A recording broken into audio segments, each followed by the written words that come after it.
Students, last class आप लोगों ने मोमेंटम देखा था और मोमेंटम आप लोगों ने देखा था कि मोमेंटम क्या होता है हमारा और मोमेंटम किस किस चीज़ पे डिपेंड करता है। ठीक है ना। मैंने दिखाया था कि मोमेंटम जो है मास पे डिपेंड करता है। तो वो हम फर्स्ट ला थे। उसके बाद हम लोग इनर्शिया पढ़े। उसके बाद हम लोग इनर्शिया ऑफ रेस्ट और इनर्शिया ऑफ मोशन देखें।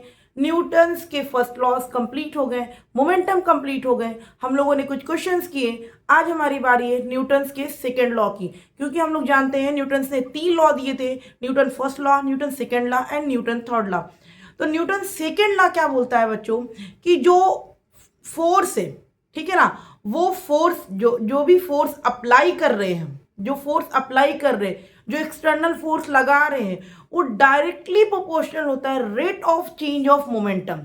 यानी कि मोमेंटम के चेंज होने का रेट क्या है उस पर डिपेंड करता है, वो डायरेक्टली प्रोपोर्शनल होता है। जितना फोर्स ज्यादा लगाएंगे उतना मोमेंटम में चेंज आएगा, मोमेंटम के रेट में उतना ज्यादा चेंज आएगा।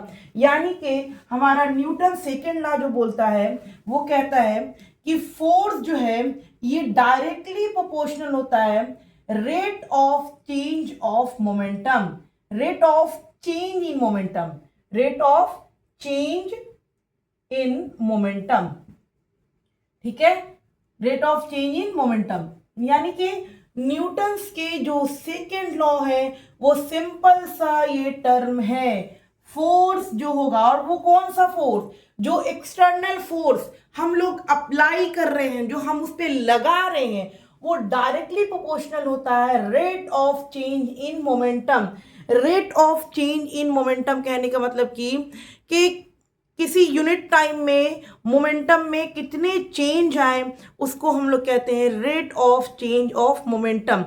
तो न्यूटन्स ने सेकेंड लॉ सिंपल सा दिया कि जो हम लोग का फोर्स है, जो हम लोग फोर्स अप्लाई कर रहे हैं किसी भी ऑब्जेक्ट पे, वो डायरेक्टली प्रोपोर्शनल होता है rate of change in momentum.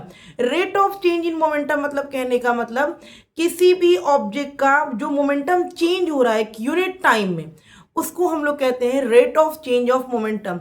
या कहीं पर भी आप rate of change of momentum देखिए तो समझ जाइए कि उसमें ना टाइम से डिवाइड किया हुआ है। तो यहां पर हम लोग कहते हैं F directly proportional to rate of change in momentum को हम लोग change in momentum by time taken. ठीक है ना, rate of change in momentum by time taken.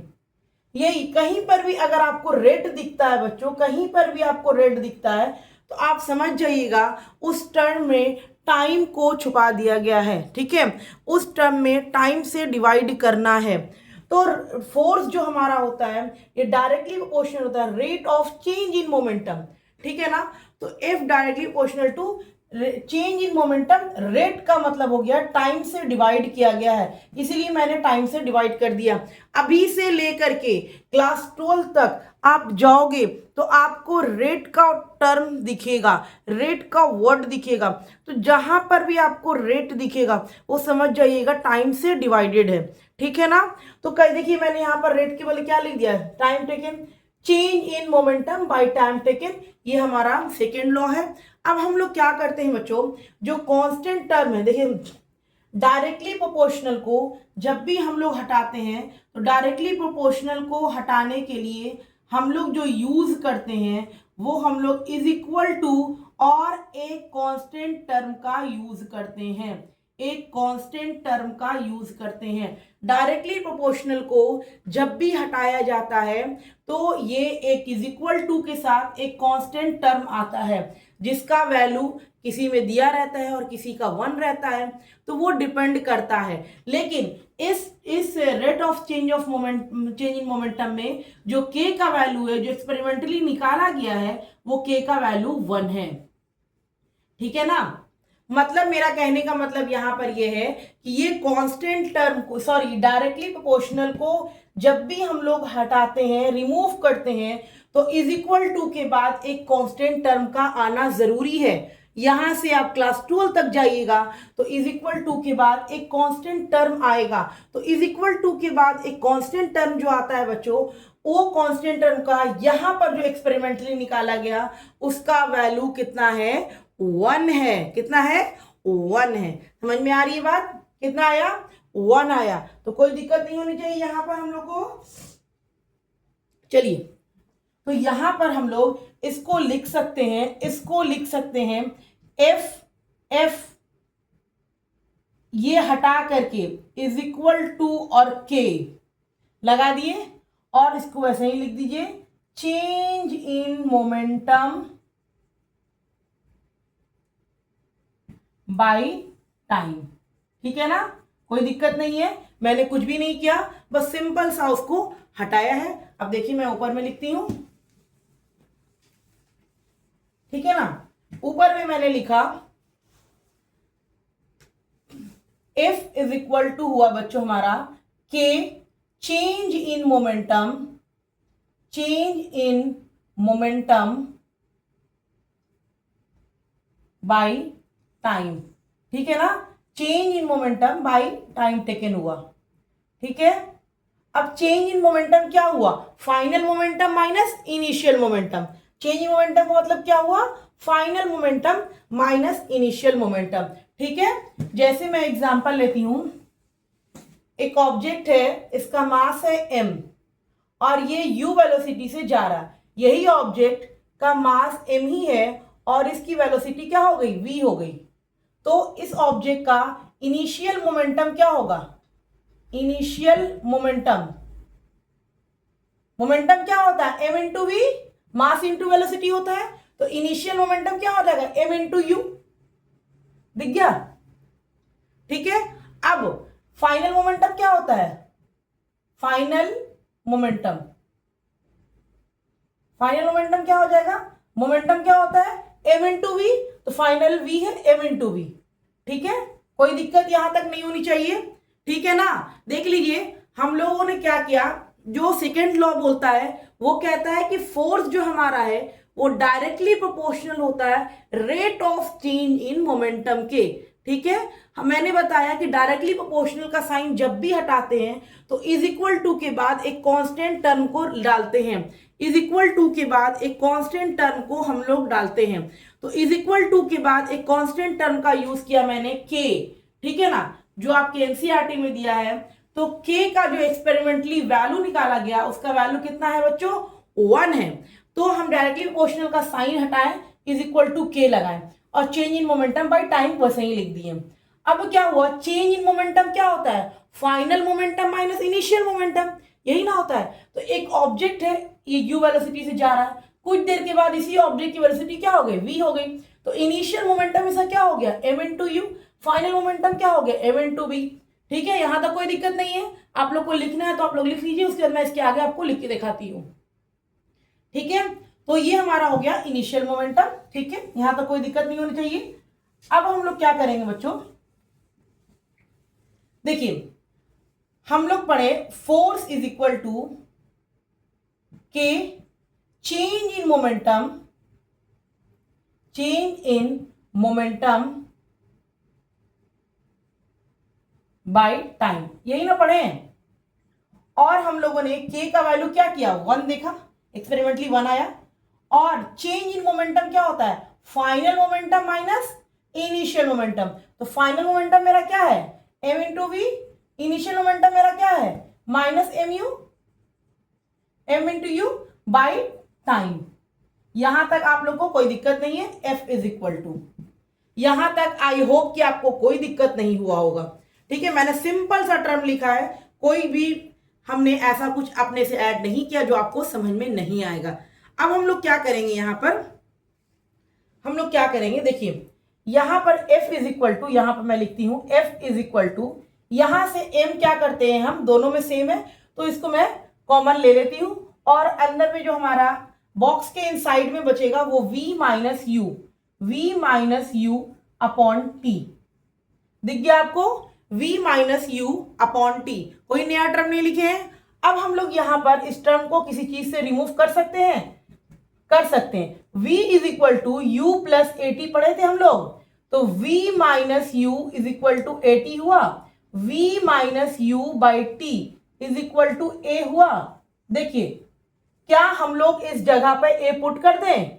यहां से ए का वैल्यू लाके यहां पुट कर दें, यस पुट करेंगे तो F is equal to mass into acceleration, यही होता है हमारा फोर्स का formula. F is equal to mass into acceleration, यही है हमारा न्यूटन्स का सेकेंड लॉ, यही है हमारा न्यूटन्स का सेकेंड लॉ, यही है हमारा न्यूटन्स का सेकेंड लॉ।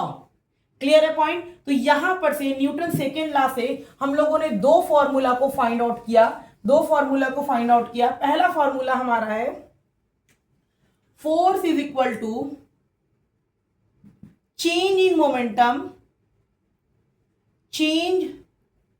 इन मोमेंटम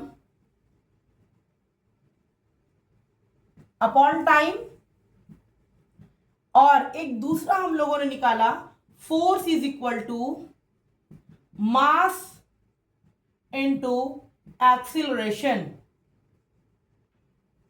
ठीक है, इस टर्म से हम लोगों ने दो फोर्स का फॉर्मूला अप्लाई किए हैं, लगाए हैं। तो आप क्वेश्चंस बनाइएगा तो वहां पर आपको ये अप्लाई करने समझ में आएगा। कहीं पर अगर आपको मास और एक्सेलरेशन दिया हुआ है तो आप डायरेक्ट पुट कर सकते हो, कहीं पर चेंज इन मोमेंटम के टर्म में दिया हुआ है, उस टर्म में अगर आपको फोर्स निकालना है तो आप ये वाला अप्लाई कर सकते हो। ठीक है ना। फोर्स का एसआई यूनिट क्या होती है? एसआई यूनिट मैंने शुरू ही क्लास में बताया था। एसआई यूनिट ऑफ जो फोर्स होती है वो हमारा होता है न्यूटन। न्यूटन से ही, इन्हीं के नाम से ही न्यूटन्स लॉ है, न्यूटन्स। ठीक है ना, न्यूटन, जिसको हम लोग कैपिटल एन से डिनोट करते हैं। या फोर्स का एक और ऐसा यूनिट होता है मास इंटू एक्सीलरेशन। हुआ ना, मास का ऐसा यूनिट क्या होता है? केजी। एक्सीलरेशन का क्या होता है? मीटर पर सेकेंड स्क्वायर। यानी कि कहीं पर अगर आपको केजी पर मीटर स्क्वायर दिखे तो ये मत समझिएगा पता नहीं ये क्या है, ये भी फोर्स है। ठीक है ना, ये भी फोर्स है। कहीं कहीं पर क्वेश्चन में दे देगा 5 kg पर मीटर स्क्वायर। बहुत सारे बच्चे कंफ्यूज हो जाते हैं कि फोर्स का तो ऐसा यूनिट न्यूटन है, फिर ये क्या है? तो मैं आपको बता दूं ये भी इसकी यूनिट है जो यहां से फाइंड आउट हुई है। Force is equal to mass into acceleration से फाइंड आउट हुई है। ठीक है, इसलिए ज्यादा टेंशन लेने की जरूरत नहीं है और बिल्कुल भी बिंदास तरीके से इसका हम लोग क्वेश्चन भी करेंगे, बहुत आसान से क्वेश्चंस करेंगे। जैसे कैचिंग अ क्रिकेट बॉल, आपके एग्जाम्पल दिया हुआ है catching a cricket ball. Cricket ball आप लोग हमेशा क्रिकेट देखते हो तो आप देखते हो कि जब क्या करते हैं, जब बॉलिंग करना है, मतलब कि जब फील्डिंग करते हैं, बॉल को कैच करने की बारी आती है, वो हाथ को कुछ दूर ले जा करके बॉल को कैच करते हैं। जैसे बॉल आता है हाथ को कुछ नीचे ले जाते हैं फिर कैच करते हैं। क्यों कैच करते हैं? क्योंकि क्या होती है, rate of change of momentum क्या होती है, बहुत ज्यादा होती है, और वो अगर अचानक से जीरो होगी तो हमारा हाथ क्या होगा, इंजर्ड हो जाएगा। हम लोग क्या करते हैं, जैसे देखिए क्या है हमारा force equal to change in momentum by time. अगर हम टाइम को बढ़ाते हैं तो फोर्स मेरा क्या हो जाएगा, घट जाएगा, है ना, एक दूसरे के अपोजिट में है ना। तो अगर हम लोग टाइम को बढ़ा देंगे तो फोर्स घट जाएगा, और अगर फोर्स घटेगा तो थोड़ा कम इंजर्ड होंगे। तो बॉल जो आ रही है हमारी, उसको यहां से कैच करने के बजाय टाइम थोड़ा बढ़ा लिया जाता है। ठीक है, टाइम को थोड़ा इंक्रीज कर दिया जाता है, ताकि अगर टाइम इंक्रीज करेगा तो फोर्स डिक्रीज कर जाएगा, और फोर्स डिक्रीज करने की वजह कर इंजरी थोड़ी कम होगी। समझ में आया? क्लियर है पॉइंट? तो अब आप लोग को समझ में आ गया होगा कि क्रिकेट बॉल जो भी क्रिकेट देखते हैं उनको समझ में आ गया होगा कि बॉल को कैच करने के लिए हमेशा हाथ को पहले वो पीछे की ओर ले जाते हैं, उसके बाद कैच करते हैं। रीजंस बस यही है कि वो क्या होती है, मोमेंटम फोर्स बहुत ज्यादा हो जाता है, तो जिससे उनको क्या होती है, अगर फोर्स जैसे चेंज इन मोमेंटम वेलोसिटी से आ रही है, वो वेलोसिटी अचानक से जीरो होगी तो क्या होगा, इंजर्ड हो जाएगा। लेकिन धीरे धीरे करके अगर जीरो हो रही है तो इंजरी होने के चांसेस कम होते हैं। तो बस उसको टाइम को इंक्रीज कर दिया जाता है ताकि फोर्स जो है कम हो जाए। उसके बाद आप लोग देखोगे हाई जंप वगैरह में या जो जंपिंग वगैरह कराया जाता है, तो आप देखना या तो वहां पर सैंड का यूज किया जाता है या तो वहां पर कुशंस वगैरह का यूज किया जाता है।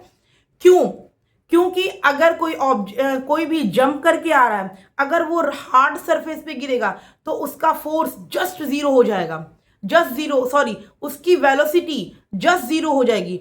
अगर वेलोसिटी जस्ट जीरो होगी तो क्या होगा, फोर्स बहुत ज्यादा होगा और उसको इंजर्ड हो सकते हैं। इसीलिए वहां पर सैंड का यूज किया जाता है, ताकि सैंड आप देखते हो कि वो गद्दा टाइप का रहता है, ठीक है ना, तो वो टाइम को क्या करता है, बढ़ा देता है, ठीक है ना। अब क्या है, कोई ऑब्जेक्ट को हार्ड सरफेस पे गिराइए, हार्ड सरफेस पे अगर आप गिराइएगा तो उसकी वेलोसिटी तुरंत जीरो हो जाएगी, फौरन गिरते साथ जीरो हो जाएगी।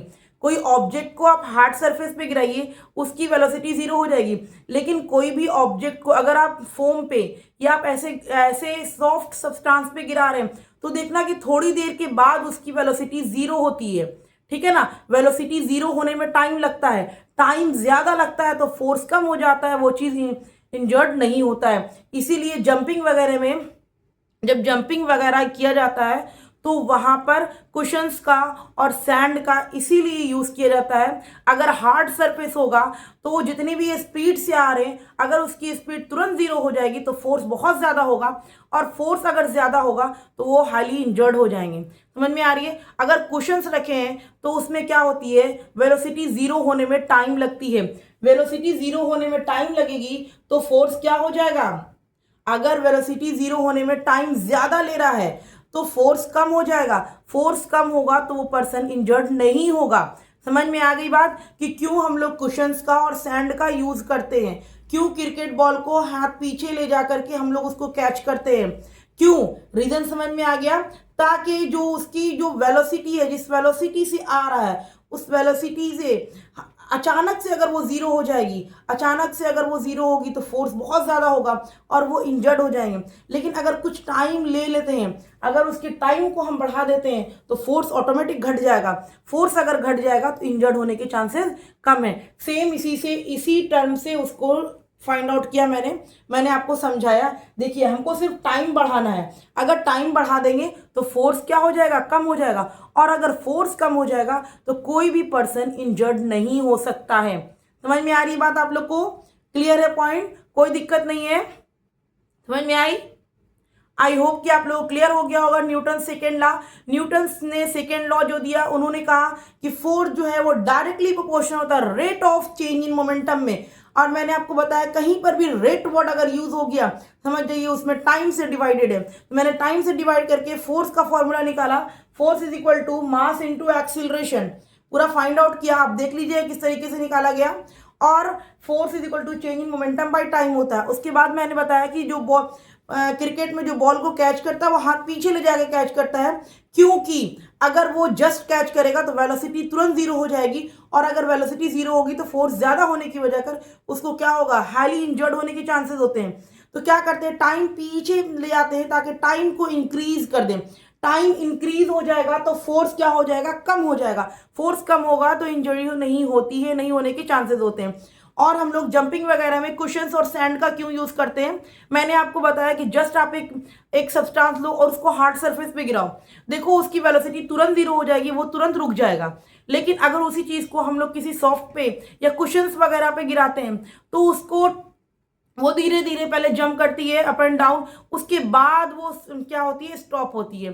तो क्या कर रहा है, टाइम को इंक्रीज कर रहा है। टाइम इंक्रीज करने से क्या होगा, फोर्स क्या हो जाएगा, मेरा कम हो जाएगा। फोर्स अगर कम हो जाता है तो क्या होगा, इंजरी नहीं होगी। तो आई होप कि आप लोग को ये समझ में आ गया होगा कि क्यों सैंड वगैरह यूज किया जाता है, क्यों हम लोग सैंड वगैरह यूज किए जाते हैं। ठीक है, तो ये था हमारा न्यूटन्स के सेकेंड लॉ। हम लोग इस पे बहुत सारे क्वेश्चंस करेंगे। ठीक है, अब हम लोग देखेंगे न्यूटन्स के third law.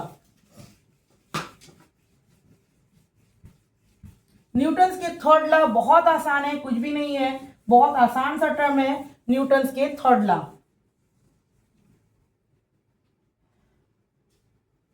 Newton's third law,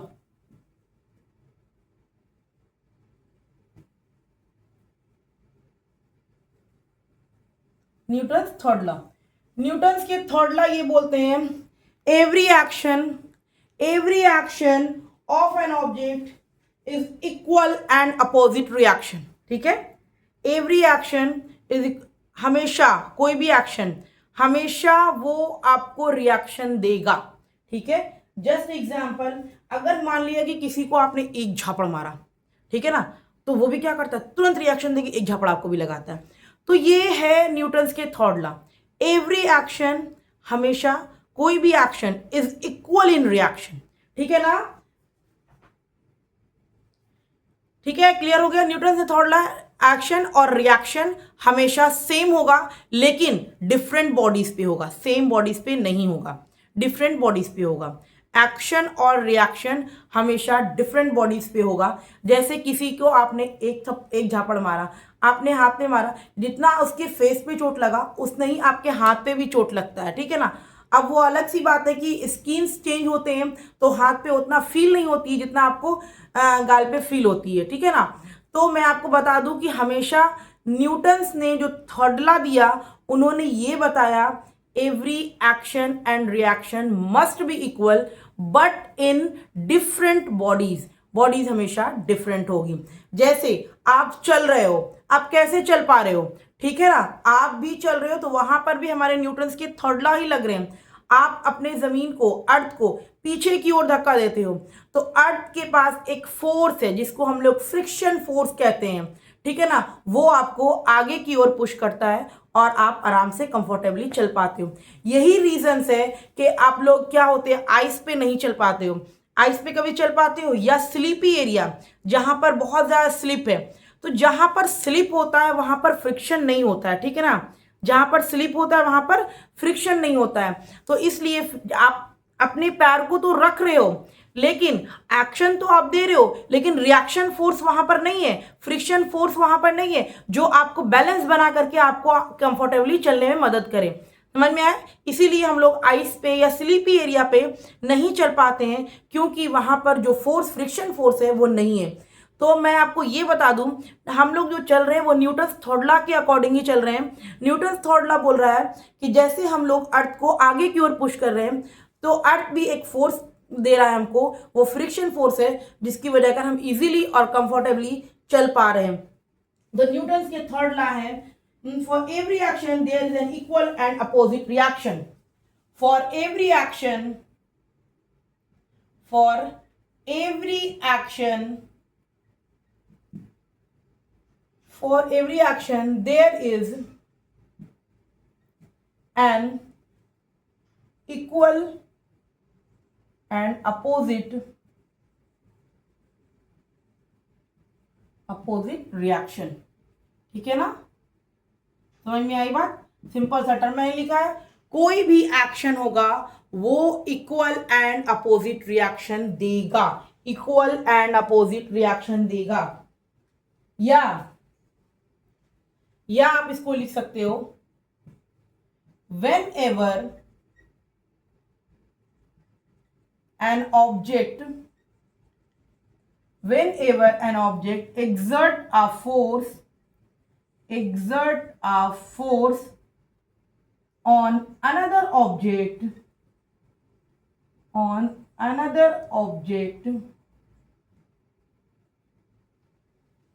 the second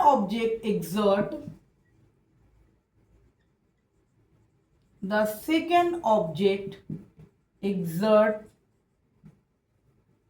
an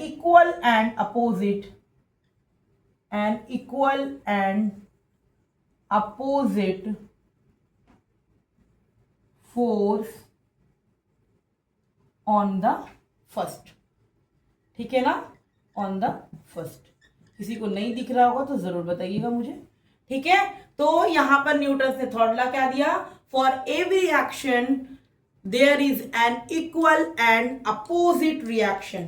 किसी का भी एक्शन पे आपको रिएक्शन मिलेगा लेकिन अपोजिट डायरेक्शन में। जैसे मैंने अर्थ पे फोर्स लगाया पीछे की ओर तो अर्थ ने मुझे आगे की ओर पुश किया, ठीक है, तो इसलिए मैं आराम से चल पाई, कंफर्टेबली चल पाए आप लोग। तो हमेशा जो होगा एक्शन और रिएक्शन डिफरेंट बॉडीज पे होगा और अपोजिट डायरेक्शन में होगा, डिफरेंट बॉडीज पे होगा और अपोजिट डायरेक्शन में होगा। जैसे मैं एक ऑब्जेक्ट है, ये हमारा ऐसे रखा हुआ है टेबल पे, इस पे मैंने इधर फोर्स लगाया, ठीक है, तो ये फोर्स लगाया तो ये अर्थ भी जो है इस पे फोर्स लगा रहा इस डायरेक्शन में, यानी कि क्या होगा, अर्थ फोर्स लगा रहा इस डायरेक्शन में।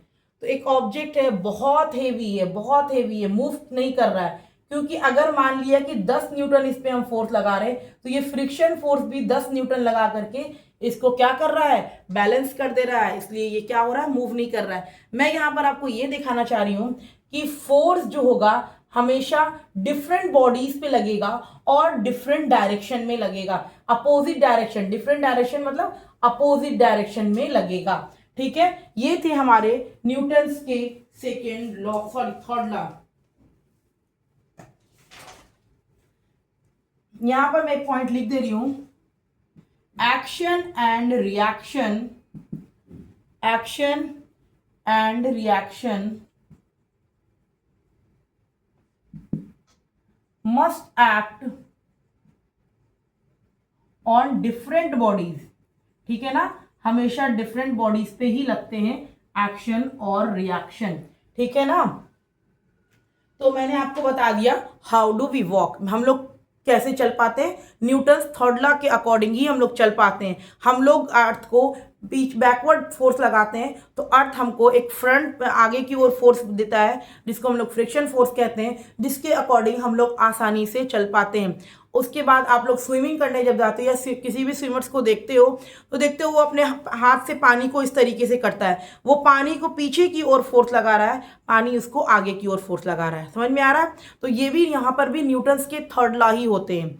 ठीक है, उसके बाद आपने देखा होगा गन, गन जब हम लोग जो भी गन का यूज करते हैं वो देखना कि यहाँ पर हमेशा गन को है इस पोजीशन पे रखते हैं, यानी कि इस पोजीशन पे नहीं, यहाँ पर रख करके वो हमेशा फायर करते हैं। क्यों? कि जितने स्पीड से गन के से जितने स्पीड के से गन से बुलेट निकलेगी उतने ही स्पीड से ये गन पीछे की ओर मारेगा। अगर वो यहाँ पर रखेंगे तो वो क्या होगी, इनकी टूट जाएगी, ये इतना फोर्स रहता है उसमें। समझ में आ रही है? कोई भी गन को लोग लेकर के हमें कभी भी देखना यहाँ पर से नहीं मारेंगे, जो बड़े वाले गन होते हैं वो कभी यहाँ पर से नहीं यूज करेंगे। क्यों? क्योंकि जितने स्पीड से बुलेट उसमें से निकलेगी उतने ही स्पीड से वो गन पीछे की ओर जाएगा और ये तोड़ देगा। इसीलिए गन को हमेशा यहाँ पर रख करके यूज किया जाता है ताकि जितने स्पीड से गन से बुलेट निकल रही है उतने स्पीड से अगर वो पीछे जाएगी तो हम लोग को कोई भी नुकसान नहीं होगा। ये भी न्यूटन्स थर्ड लॉ के ही अकॉर्डिंग है। तो न्यूटन्स फर्स्ट लॉ जान गए आप लोग, इनर्शिया जान गए, इनर्शिया ऑफ रेस्ट जान गए, इनर्शिया ऑफ मोशन जान गए, मोमेंटम जान गए। उसके बाद आप लोगों ने न्यूटन्स के सेकेंड लॉ देख लिए और न्यूटन्स के थर्ड लॉ देख लिए। तो ये आपका फोर्थ चैप्टर बिल्कुल भी कंप्लीट हो गया, force and laws of motion. पहले थोड़ा सा ज्यादा रहता था इस चैप्टर में, जैसे रहता था कंजर्वेशन ऑफ मोमेंटम, जो कि अभी टॉप आप लोग के सिलेबस से रिमूव कर दिया गया है, तो कंजर्वेशन ऑफ मोमेंटम आप लोग को नहीं पढ़ना है। तो यहाँ पर आप लोग के चैप्टर्स एंड होते हैं। नेक्स्ट क्लास में न्यूटन्स का सारा न्यूमेरिकल्स हम लोग करेंगे, इजी टू हाई लेवल, तो इसलिए तैयार रहिएगा न्यूमेरिकल्स के लिए और सारे टॉपिक को क्लियर करिएगा। ठीक है ना, इसमें हम लोग ज़्यादा फॉर्मूला पढ़े नहीं, हम लोग सिर्फ सिंपल सा एक ही फॉर्मूला पढ़े थे, जो है हमारा force is equal to mass into acceleration. उसके बाद मैंने आपको न्यूटन थर्ड लॉ का और भी एक एग्जांपल देते हैं। जैसे आप लोग देखोगे रॉकेट जब ऊपर जाता है तो आप देखना बहुत धुआं उसमें से रिलीज होती है, बहुत ज़्यादा धुआं रिलीज करता है। ठीक है ना, जैसे ही रॉकेट के ऊपर हल्का सा स्टार्ट होता है तो बहुत धुआं वो रिलीज करता है। वही जो हॉट धुआं रहता है वही स्मोक जो है उसको फोर्स लगा करके ऊपर की ओर भेजता है। समझ में आया? यानी कि रॉकेट भी जो है ये न्यूटन्स थर्ड लॉ पे ही वर्क करता है। आई होप कि आपको ये चैप्टर बहुत अच्छे समझ में आया होगा। प्रैक्टिस करिएगा। नेक्स्ट क्लास में हम लोग मिलेंगे इसके न्यूमेरिकल्स के साथ, इसलिए तैयार होकर के आइएगा। ओके।